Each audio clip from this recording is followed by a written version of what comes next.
How's it going, monkey fans? Where am I?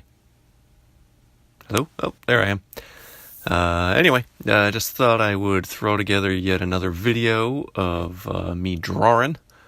This time I am drawing panel number 218 of It's Plunger Monkey Dynamo Time, my webcomic that you can find over at my website, www.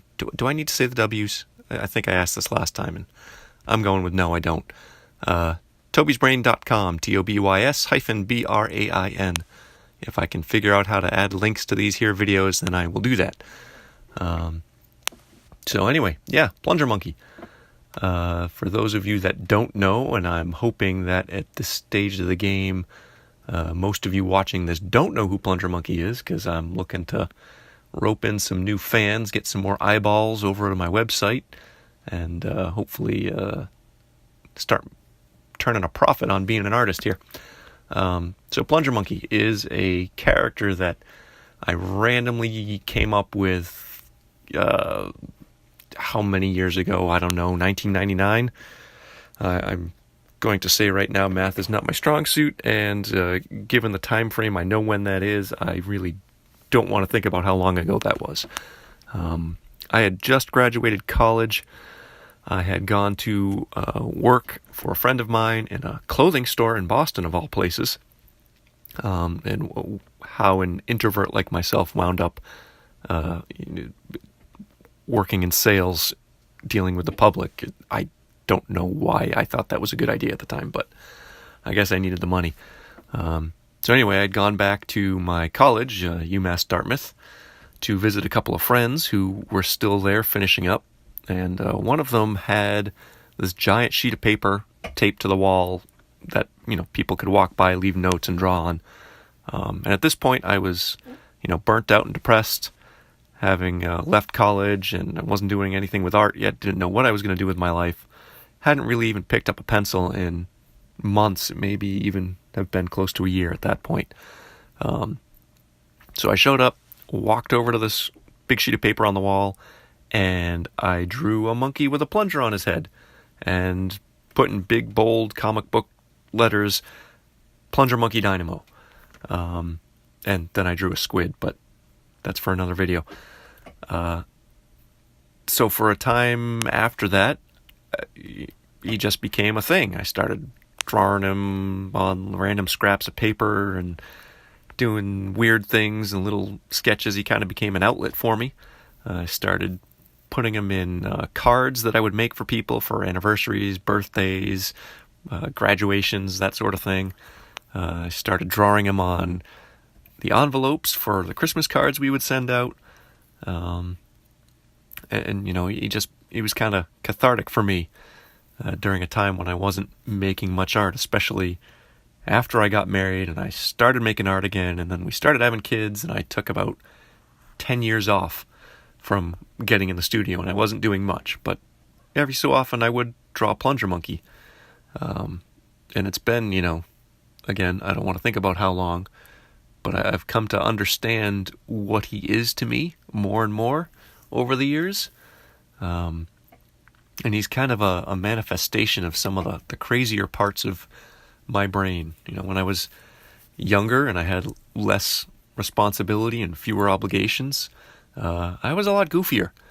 Kind of weirder. I don't know, I guess I'm still weird. But, once I became an adult, you can't see my fingers doing the air quotes there, but trust me, they are. I kind of took on this more serious personality trait, just because it was kind of necessary dealing with the adult world, doing adult stuff, raising kids. If for no other reason than something like raising kids can be pretty exhausting and doesn't leave a lot of room for the energy of being crazy. So Plunger Monkey has always been an outlet for that. And even more so now that I'm drawing him on a much more regular basis for my comic strip, and he kind of has a role in one of the graphic novels that I've been kind of sort of tinkering with also over the last 10, 15 years. which I will hopefully start working on in earnest soon. So anyway, yeah, Plunger Monkey's a pretty special character to me. Kind of my alter ego, and from the feedback I've gotten from people that know me and a few people who don't know me, they seem to enjoy him and what he does, and I'm hoping to reach a larger audience with that. He's kind of like my Mickey Mouse, and he's got the big ears to boot. So I'm going through the same process here that I went through with the other panel, which was a bit of a self-portrait, because again, this is panels from my comic strip. It's Plunger Monkey's Dynamo Time, and in that comic strip, it's kind of this wacky adventure that I go on with Plunger Monkey, and there's reasons for that, and you'll have to read the strip to find out what they are. But yeah, so anyway, I wanted to touch briefly on some of my artistic influences, just because it's kind of significant as far as where my style has come from and how it's developed. And it's still evolving. It's kind of like I'm a big believer that we are a compilation of all of the people that we've interacted with and all the experiences we've had. We kind of internalize all that, recombine everything, and spit out something that is, unique but familiar. So artistically, I get one of my biggest influences has to be Bill Watterson of Calvin and Hobbes fame. I devoured every Calvin and Hobbes comic strip when it was still run in the papers. I bought or had given to me for birthdays and Christmases, all of the compilation books over the years. A number of years ago, I got for, I don't remember if it was Christmas or birthday, or maybe I bought it myself, I don't quite remember, but the nice leather-bound editions of Calvin and Hobbes, which sit up on my bookshelf above my studio desk, and they're sort of a prized possession of mine. But I mean, if you don't know who Bill Watterson is, I don't know what to say. His pen and ink work and his watercolors are just astounding. Just full of life and energy, and they convey, details.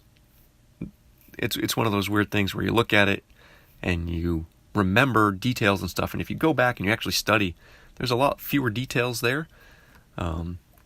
It's just kind of like textures and stuff created by, naturally by the brushwork he does and things like that, make you think you saw things that weren't necessarily there, which is just awesome. And I am not in his league whatsoever, but I do draw a lot of inspiration from him. There's a bunch of artists over the years. When I was younger and I was collecting comic books pretty heavily, Jim Lee was a big influence at the time. Travis Charest was another one. More recently, I've started enjoying the work of Frank Cho, who also, in my opinion, has been heavily influenced by Bill Watterson. But he's got some stylistic things that I have tried to experiment with. Obviously not as good as him either, but, just places I draw inspiration from. Andy Braze is another comic book artist. Crazy details, and he does a lot with sort of contouring hatch marks and just these really intelligent, abstract, spotting of his darks.